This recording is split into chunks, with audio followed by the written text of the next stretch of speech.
So the more we resist pain, whether it's physical or emotional, the more suffering there's going to be. But it takes quite a bit of practice to just be with something, right?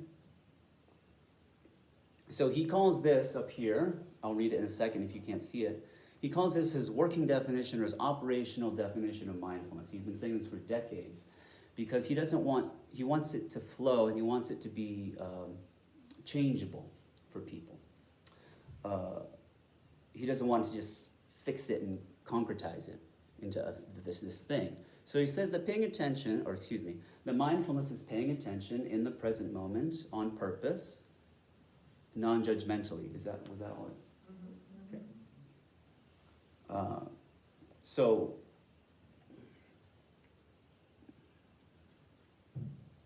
seems pretty easy, right? So let's see, attention.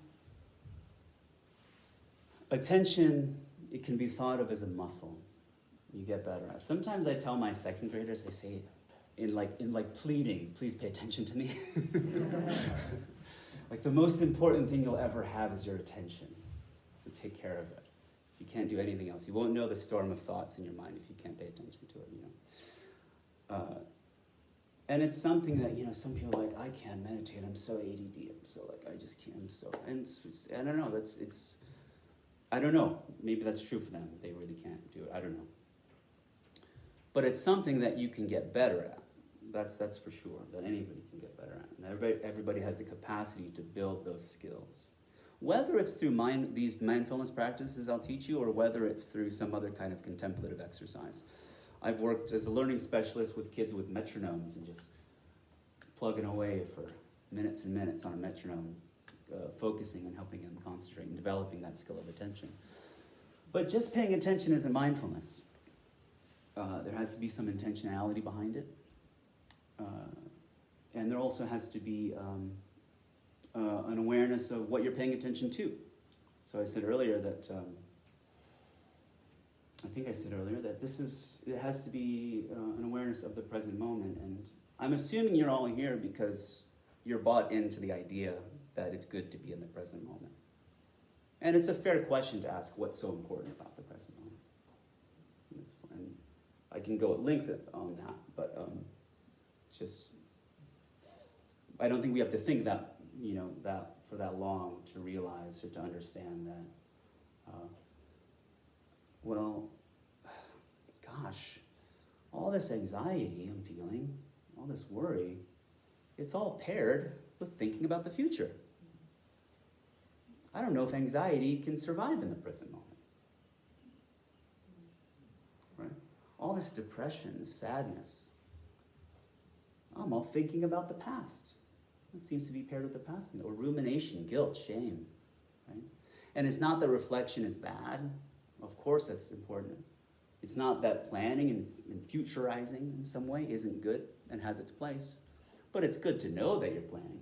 It's good to know because even those things, even those thoughts about the future, they're happening right now. Those thoughts about the past, they're happening right now, right? So it's not just that the present moment is important, it's just that's the only thing there is. That's the only thing, and we've created civilizations and universes of the future. Can't wait till I get to that vacation. Can't wait till this. I do this as a teacher. I can't wait till the summer. Can't wait till the summer's here. And you get to the summer, and you're thinking about the next week in the summer. You think about the next week of the summer. You get to that week. I finally made it. You get to wherever you want to be, and then you're there, but you're still thinking about the next thing. So there's a partial awareness of the present moment. We're missing so much of our life when that happens, right? Everybody on board so far? And if you want to interject with a question or something, I'm happy to do so. So this is the really meaty part, is the non-judgmental part. Like, okay, I'm present. I'm in the present moment. Okay, but I don't like it, or whatever it may be, right? So this is all our additional thoughts and commentary on what's going on.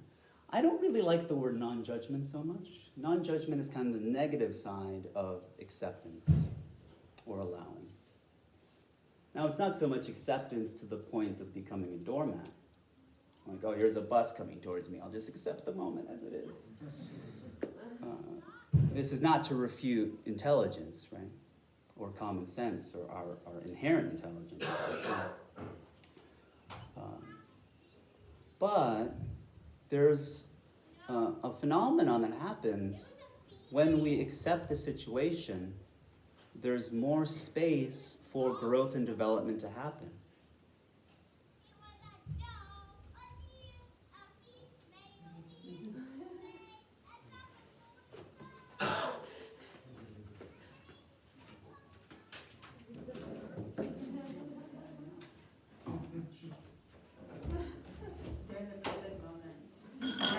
What's that? They're in the present moment. They're in the present moment. Yeah, they're in it. Yes, and there's a one of the Tibetan compassion training slogans is be in post meditation, be a child of illusion, or something like this. See the world through the eyes of a child. So, acceptance. What was I saying? It doesn't mean being just letting yourself get hit by a bus. Right, and I think when you're able to accept, a lot more of your internal resources can come to the fore.